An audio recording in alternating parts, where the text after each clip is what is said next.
有些难，向前看看山红绵绵，那些不知所措的遇见，还会点烟但愿如从前。人们说这世界美好但有些孤单，我拥抱全世界，追寻着有你的温度。我们从容自若生活家，反正不必害怕。我们用心经营生活家，快乐永远不长大。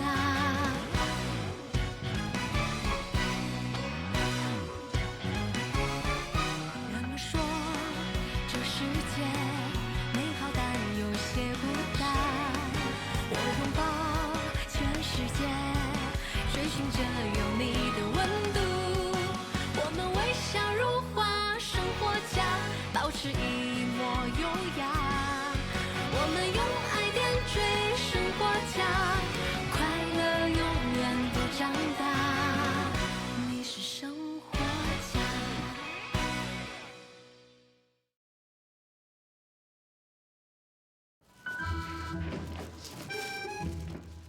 嫂子，嫂子，你少来这套呢，叫姐。姐，你这么年轻应该叫老妹儿啊，不过那不太尊重啊，还是叫姐。姐，这我可不敢收，无功不受禄，拿人家手短。没事，放桌子上，快啊！坐。这拿远点。其实吧，我早就想让他俩过来跟你道歉，但是一直也没有什么合适的机会。行了，你俩跟我也说不着，我又不是出钱的人，听他的，他出钱。行了，我还有事，我先走了。你们三个股东慢慢谈。坐下，别动。你凶我呀你！姐，你多少理解理解我哥。你看王哥那是什么人物啊？那是天上的雄鹰，草原上的骏马。可是自打见着你以后，都快成阴沟里的傻子了。我从来没见他这么怂过。他是雄鹰是骏马，跟我有关系吗？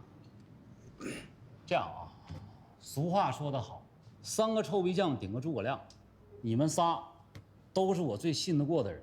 我今天要做事儿，靠别人肯定不行，就得靠自己人。之前那个事儿啊，他俩也是为了拥护我。今天咱把话说开了，这事儿能干咱就干，干不了大不了散伙，调不干。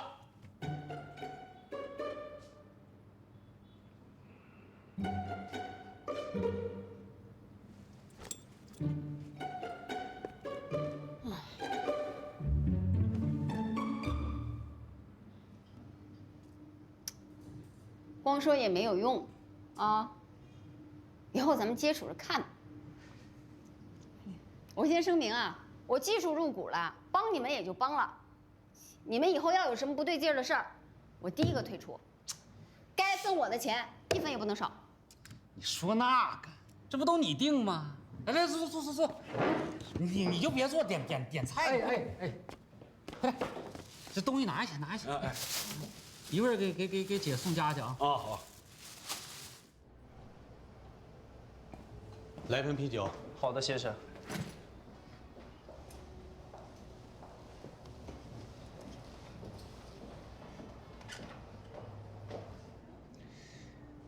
你说说咱们之间的关系是怎么样一步一步走到今天这个样子的？我不知道，我并不擅长分析感情，我只知道我很爱你，也很恨你。樊阳，相信我，你想要孩子，我们一定会有的，我答应你。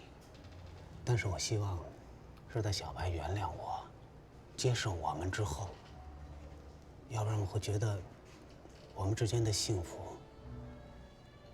对孩子是一个抛弃。为什么我幸福啊？就是他不幸啊。这不应该是非此即彼的关系吧？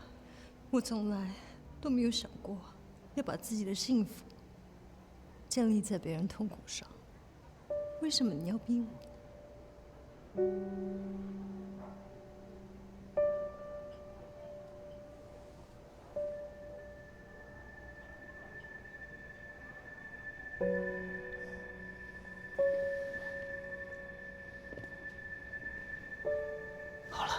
不说这些了。这位女士，我可以请你跳支舞吗？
穿了一天的高跟鞋，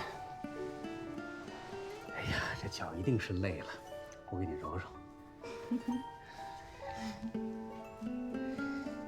哎，一会儿啊，你好好的睡一觉，我在旁边陪着你，看着你睡，就像以前一样。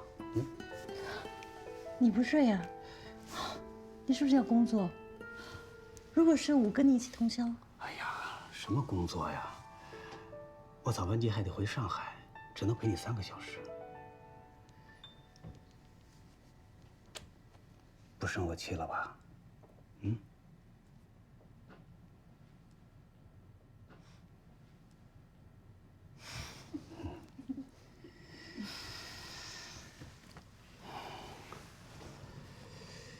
白杨，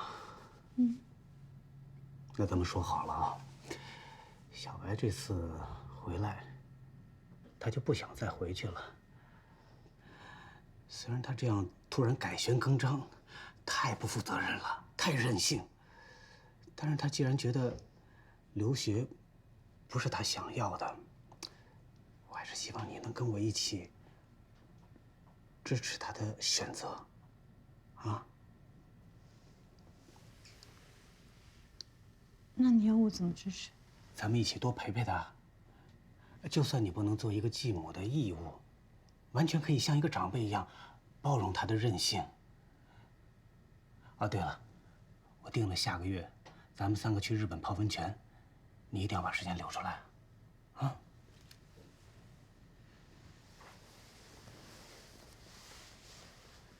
所以你来只是想跟我确认，我可以配合你们父子子孝，不再生事端，最好连孩子的事都别再提，是吧？这。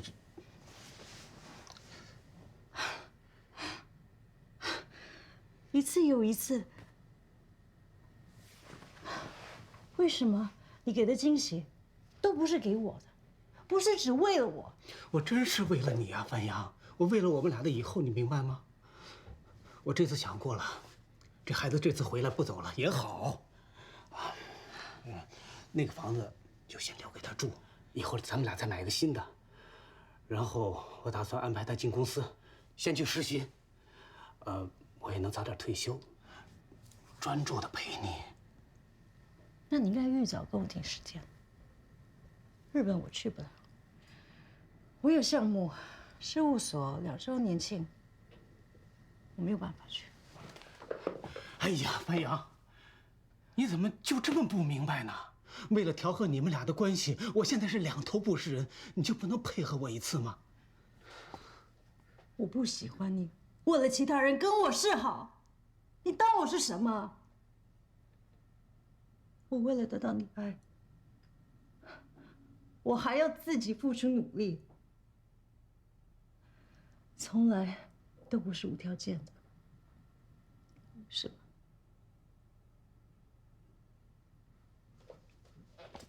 你去哪儿？看另一间房。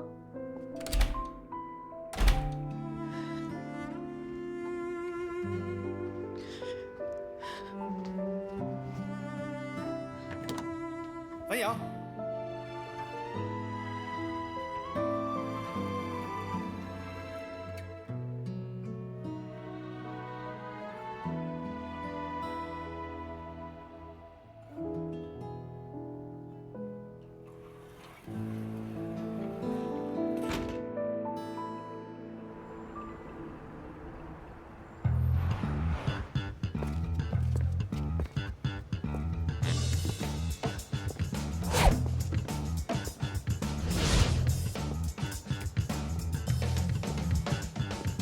咱们房东啊，也不是什么啰嗦的人啊。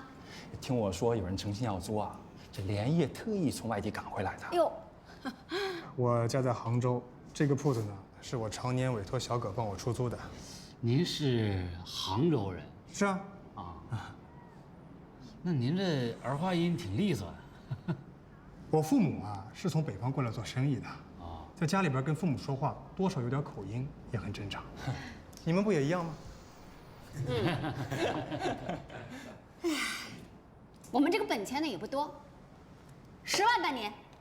你要能租，咱就接着谈；你要不能租，我也不耽误你时间。哎呦姐啊，早知道您这么砍价，我都不好叫房东过来的呀，这不得罪人吗？哎，小葛啊，生意嘛都是可以谈的，哎，但是10万块钱我不接受。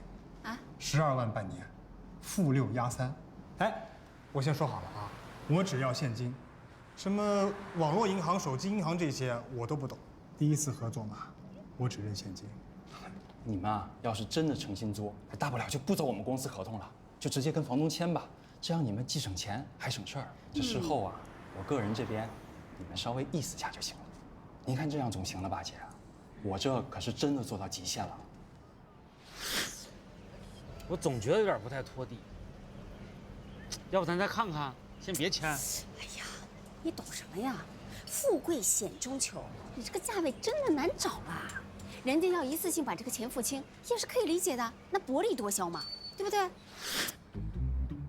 哎呀，我这一下子就要付你18万呢，啊，还有你的个人费用。哎，就是咱们这个钱付清了以后呢，咱这个家巴事儿可就没钱买了。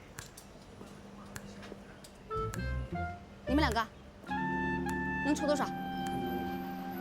我2万。嗯，你我能出1万。行，租。我还是有点犯嘀咕。喂，哎，张经理，哎，你说什么？哦，你那边有客户要租我正带人看的铺子，啊，2万6一个月，15万6半年就想签了是吧？哎呦，这会儿我跟你确认不了啊，我带的人正跟房东谈着呢。啊，你这样，我1个小时之后啊，给你回过去。啊，好，哎，好嘞，拜拜。老板，张经理那边啊，1个月2万6就可以签了，但是他们付款方式啊是要求3个月回付。哎，不行，我太忙了，平时哪有时间管这么多事儿啊？哎，你们考虑好了没？可以的话，我就跟你们签。只要能把这个约签了，咱们转租出去那都是赚的。对呀，哥，别磨叽了。没问题。行，走吧。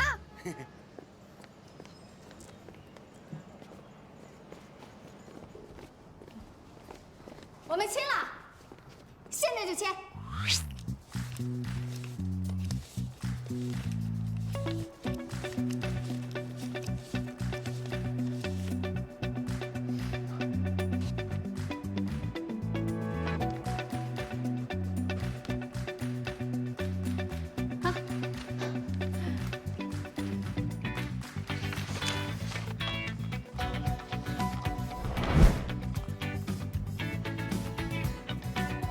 你参考去年的惯例处理吧，发邮件给我就行。我不在所里，我在横白桌尽调，等会儿就不能说话了。顾先生对吧？是，那请跟我来。好的。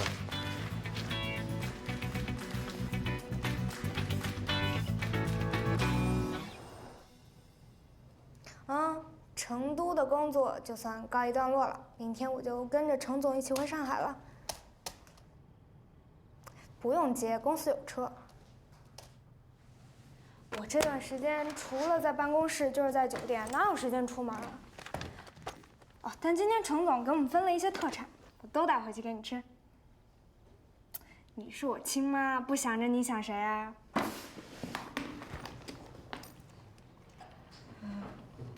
我等会儿跟你说。程总，你不是下午就结束工作了吗？如果你忙完的话，早点回去吧。明天机场见。哦。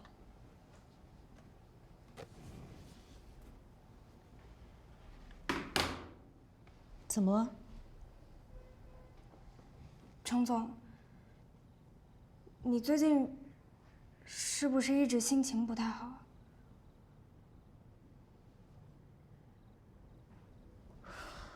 这不关你的事。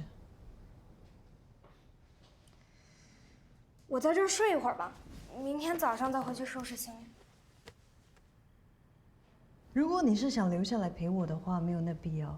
不是啊，你不用管我，你忙你的，有事儿叫我。秋冬啊，我跟你说过，在我们这个项目里面，我需要的只是你的优秀。你用你出色的工作来换取酬劳，能够帮助非凡还有项目的，就是对非凡有用的人。所以你不需要做多余的事情。同事上下级之间，不需要多余的情感掺杂。对啊，我就是这样做的。你是我老板，你给我发薪水，你情绪不好可能会影响到我们的项目进度，会直接导致我拿不到奖金。所以在已知你心情不好还要加班的情况下，我有义务留下来，确保我的奖金安全。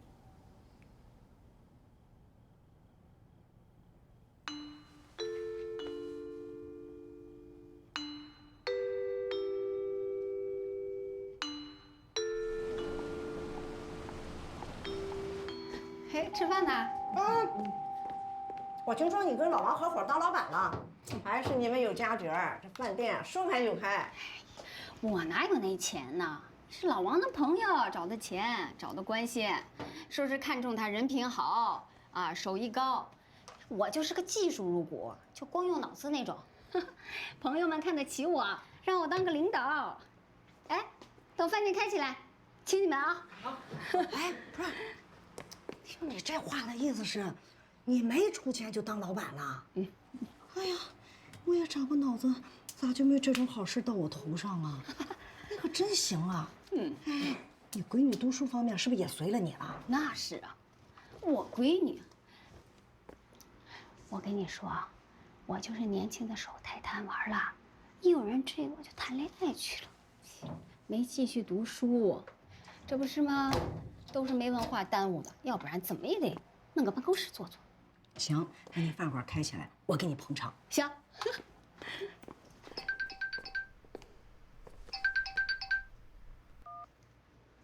王市长，什么事儿？我今天跟赖丽和胖丁轮流在这等了大半天儿，房东也没来交接呀。给那个中介打电话一直关机，那合同上也没有房东电话，只有他一身份证。那中介跟没跟你说过房东电话呀？那见中介的时候都是咱俩一块儿见的呀，他也没单独告诉我房东的电话。那行吧，我再想想别的办法。哥，这锁不难开，反正咱合同都签了，让他开门进去得了。我跟你说啊，这个店是咱哥们儿新生活的开始，我不准许你有任何歪门邪道的想法啊！我就是这么一个想法，你呀一听一过得了，想都不准想。行，那咋办呢？走，直接找中介去。他10天前就辞职了，不可能啊！前几天我从他手里边租的铺面啊。这不是我们公司合同，不过这商铺倒是委托我们在出租，房东人呢在国外，现在还没租出去。我记得房东也不是合同上这个名字呀。不是，租了呀，租给我们了，我们连钱都交了。您这合同啊，它不是规范合同。您看啊，这合同上房产证各类信息一概没有，就只有一个所谓房东的身份证。你们是不是被骗了呀？就说这小子不对劲儿，哪有从豪车上下来满皮鞋都是泥的？哎，小李啊，之前法国业主委托你那商铺租了没？我告诉你啊，之前走那小哥可能私下配了把钥匙，你赶紧去把锁换掉。对，赶紧的。这事儿呢，我们公司会报警处理。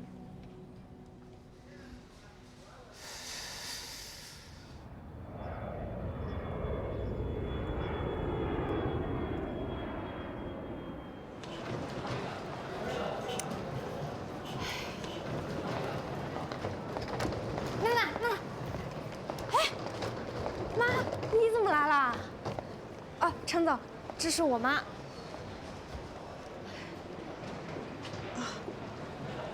见过。啊。哦，你们在能一见过吧？我妈是能一的保洁员。我的工作跟你的一比，一个天上一个地下。之前没跟你说，是怕孩子下不来台，当妈妈的想的都多。妈，你这么一说，那不就是捎带着能一、我徐阿姨他们都编纂了一遍吗？你这工作怎么让人下不来台了？那术业有专攻。就是小鸡不尿尿，各有各的道的意思。反正不管别人怎么想，程总肯定是不会捧高踩低的。下一次公司在能一聚会的话，带你妈一起来吧。好，那我就不跟你一起回去了。明天公司见。嗯，再见。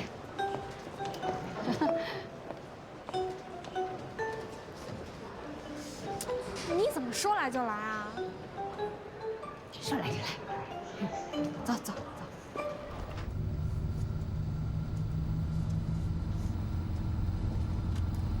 这么想我呀？1秒都等不了，非得来机场接我。就是太想你了，你不在，妈妈跟没了主心骨一样。怎么了？妈又给你惹祸了。哎呀，别哭呀，别哭呀！哎，咱们俩都破罐子破摔成这样了，也不能烂到哪儿去了，是不是？别哭别哭啊！你妈我把顾飞给你王叔开店的钱都赔了。什么意思？全赔了？多少钱？18万现金呐！上哪儿追去啊？哎呀，行了，现在处理有用吗？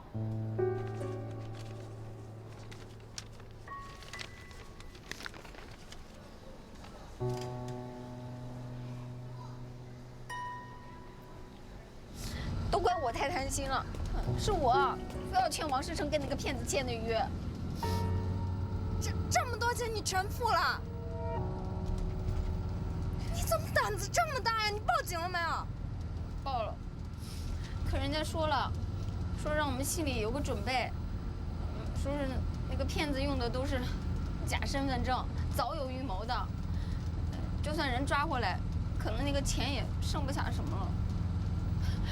娜娜，妈妈不好，妈妈知道错了。哎呦，是我太贪，我太笨了，我真是的。可这次说什么你得帮帮妈妈啊，不是我的钱呀。那是你王叔下半辈子的指望啊！18万呀！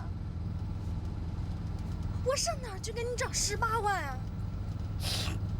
那我都想好了，就算妈妈借你的，行不行？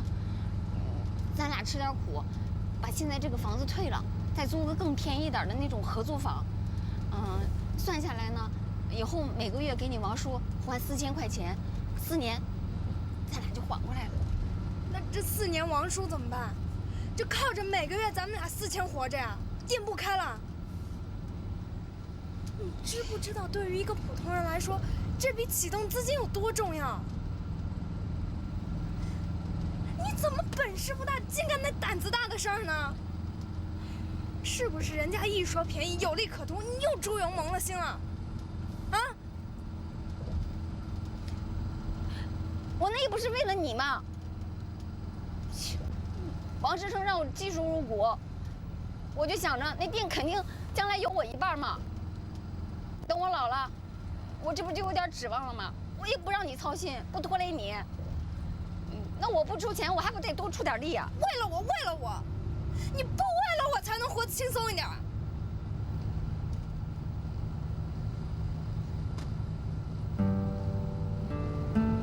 行，我不拖累你。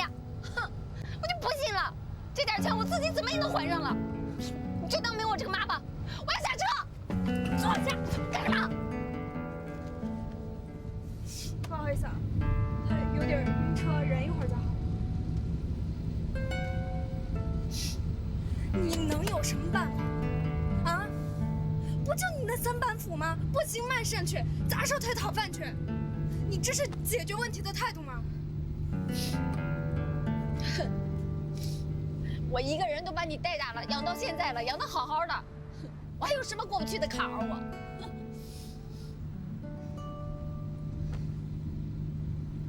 我现在不是说要帮你想办法吗？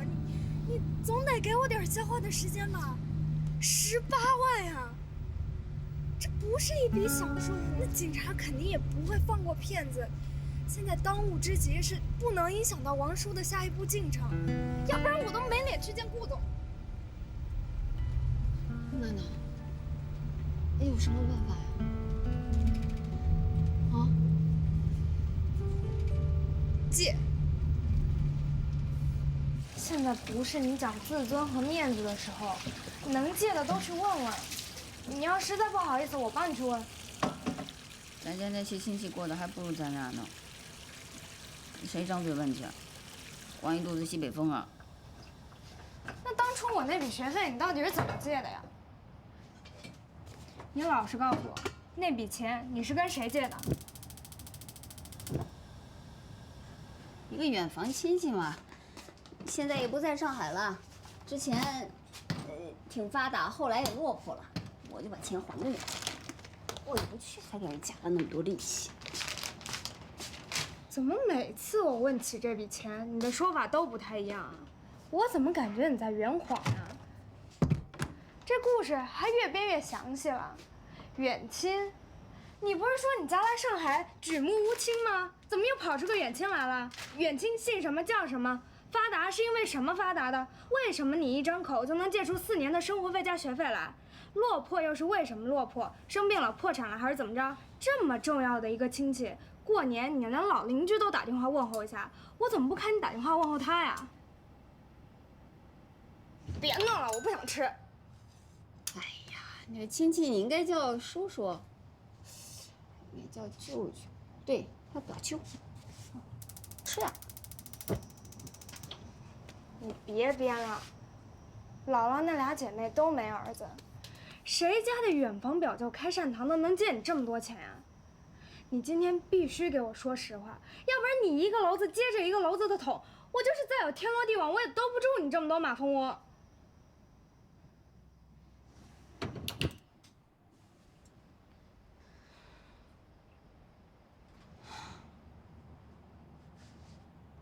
骂是不是特没用？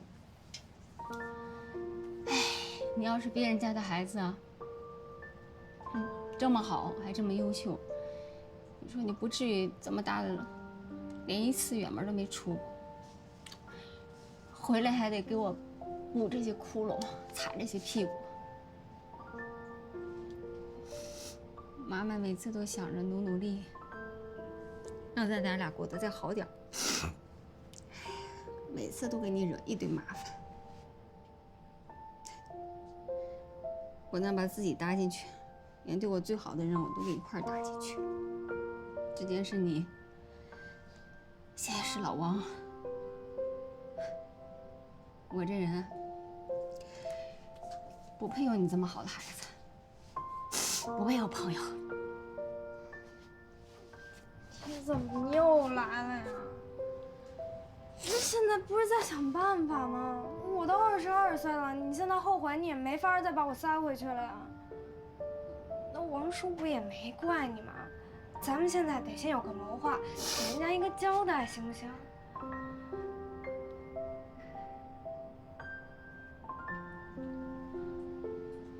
我想明白了，是我太自私了。我想保护你长大，但我根本没那个本事。你越大，我就越拖你后腿。找你爸去吧。什么呀？一言不合你就要把我送走啊？我还没活够呢。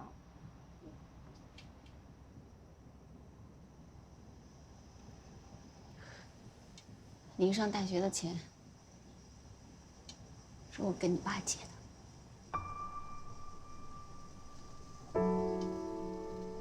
我爸，他不是被雷劈死了吗？倒是想呢，老天爷不应我呀。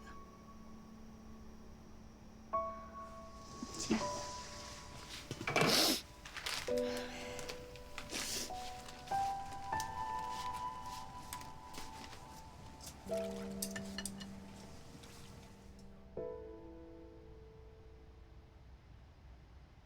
说起来也挺可笑的。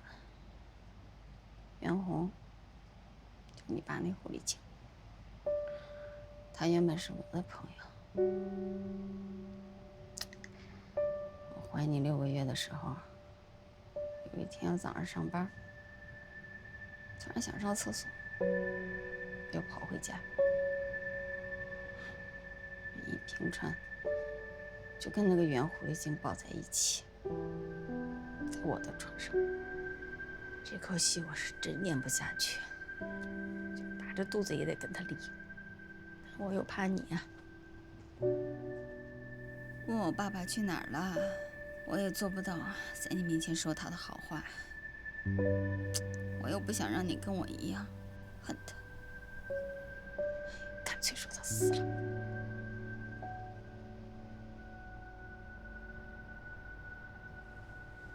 我5岁生日的时候，有个叔叔来幼儿园看我，给了我条公主裙。后来你给扔了，其实是他的。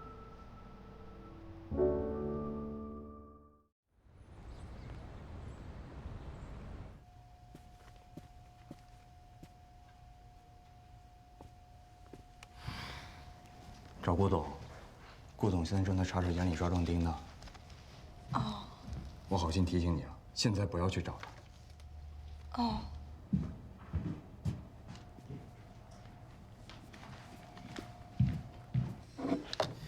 不拔牙可以洗牙。哎，带孩子去做窝沟封闭。我可不敢要。上次跟您那个新科技农业的尽调项目，我在甘肃种了1个星期的地。这次不一样，就几个问题而已。我已经发到你的邮箱了啊。你带孩子去看牙的时候，顺便帮我调查调查。你们项目还没完呢，我哪敢指派工作给你？到时候你们范阳总部直接把我给格式化了。好吧。哎，去的时候打给我啊。别进去，别进去啊！快走，快走。顾总，假牙能用吗？我爸正好需要。必须可以。他们号称呢是从胚胎到骨灰全面照顾你的牙。您就别给人乱按 slogan 了。来，行，谢了啊。谢。走啊！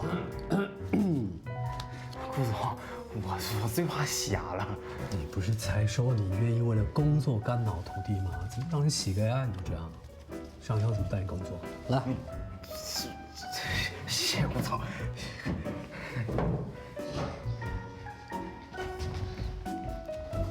谁站在那边呢？过来。老大，怎么了？那个，我想跟你说件事儿。说。我妈她又捅什么篓子了？她牙也不太白，要不你给我2张抵用券吧？好，来，全给你了，顺便把你的牙给洗了啊。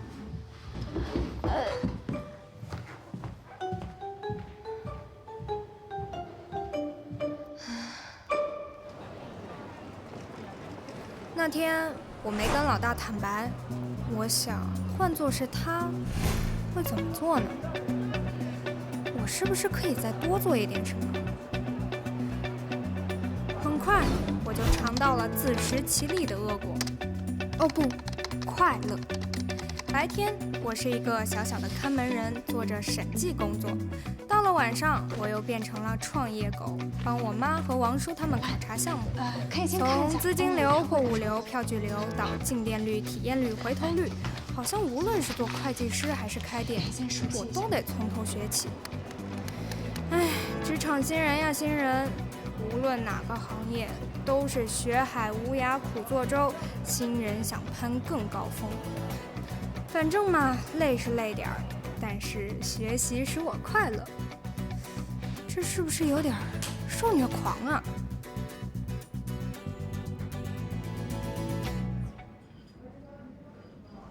哎，快点！哎呀，娜，王叔来了，王叔好。哎，我就说算了，快坐下吧，哪那么多废话？我也不能欺负你们娘俩是孤儿寡母的是吧？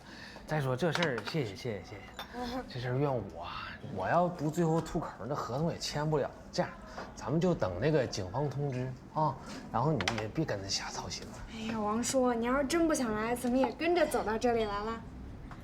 哎呀，你这孩子，你这孩子说话这不按套路聊天去。我主要是这个王叔饿了啊，咕，你看这肚子都叫了。你妈一说吃饭，我这腿绝不听使唤就过来了。你这样，你还想点啥？今天叔叔请客。你请什么请啊？我就说好了我们请嘛，你哪还有钱呢？装什么大尾巴狼？你这说话不按套路，跟你随你妈。娜，这样啊，那个我听你妈也说了，就是你为我们这个钱的事儿，你也得帮我们想办法。我说你就别操那心，你知道吗？你呢，一个小女孩儿，你那肩膀还没有叔叔手掌厚，你扛不了啥事儿，这事儿大人扛，你就负责安心好好工作就行啊。王叔，我妈惹这么大一祸，你真的一点都不往心里去啊？关键这事儿不怨你妈呀，你说骗子太狡猾了，你就连你王叔都上当了，你这，哎，真的。王叔，你对我妈可真大度。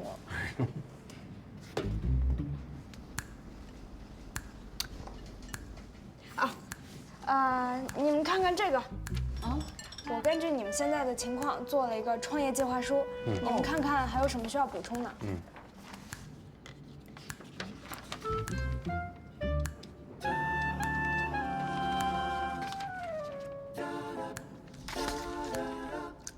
呀，这改卖大饼和油条吗？你弄这些，我也看不懂。是啊，孩子，你说我跟你王叔认的字儿加起来，估计也就这饭店的一本菜单啊！你不说了吗？能让你王叔按原计划把这个店开起来，这些花架子有什么用啊？咱现在缺的是钱，你计划再好，执行不了，那不也是白费吗？这个，就是钱。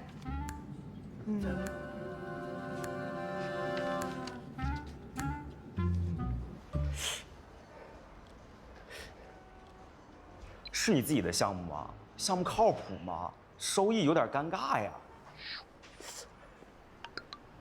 我背书的项目6%的保本收益，已经优于大部分低风险理财了，还不满足啊？怎么样？技术不行，不知道其他诊所是不是这水平。如果是因为融资盲目扩张的话，那不行。其他诊所咱们就别一一测试了，我就是个鲨鱼，这不能这么整啊！我看你业务挺繁忙的。不是东大，他现在搞一个烧烤店的项目，正在众筹开店呢。什么烧烤店？不是他自己管理，经营者姓王。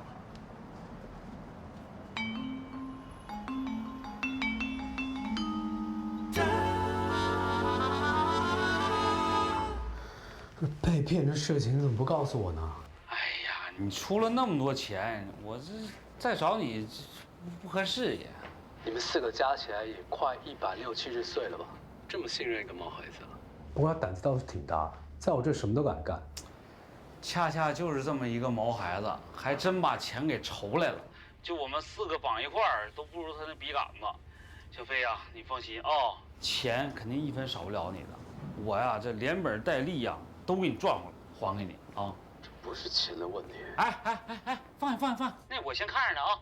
那啥，小飞，我那个正值班开店家务事呢，我先挂了啊。哎，好。哦，好的，我现在就出发，你稍等我一下。现在大概30分钟左右吧。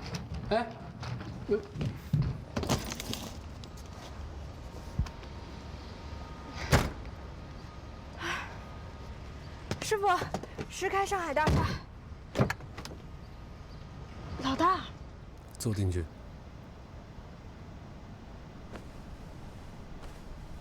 师傅，我们一起的，开车。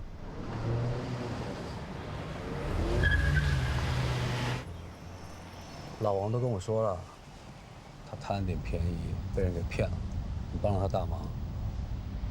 王叔是这么跟你说的？难不成你还有其他说法？其实，这事儿跟我妈也有关系。但反正我现在已经解决了，20万我已经筹到1半了。你这段时间秒表附体的工作，你就是为了下班干这个？我没耽误工作，我都是下班之后利用业余时间去做的。多少人想自己创业，结果都失败了，你就认为你自己那一点点鲁莽就能干大事儿？那你还给王叔投资呢，这又是为什么？你不就笃定他能成功吗？我信你。我那是，人家总得过日子吧？我也没想着要他一定开店什么的，就想说，他过日子手头别那么紧。那工作的事情后面咱们再想办法。你又不能直接给人家钱，这不等于打他脸吗？那你给了他希望呀，然后你后面再跟他说他不行，他不配，那样多残忍呀！人活在这个世界上，就是要学着接受残忍、无常。没有谁规定故事到最后一定要圆满结局。无常这种事情，不会有人比我更能接受的。死而复生着。什么死而复生？接受时间的一切，城市赞美着残缺，白日梦中的蔚蓝，大到退却的世界，拒绝带刺的温暖，拥抱甜美的谎言，等待泪水滑落瞬间，捕捉那一刻的甜。在我拥有我之前，在你走向我之间，在绝望中不凋谢，是只写生活的线。在我拥有我之前，请你跟着我默念，爱能让人多坚决，多晚都不晚。在我拥有我之前，在你走向我之间，还有什么不能微笑和解？那就告别。在我放下我之前，让时光多偷看一眼，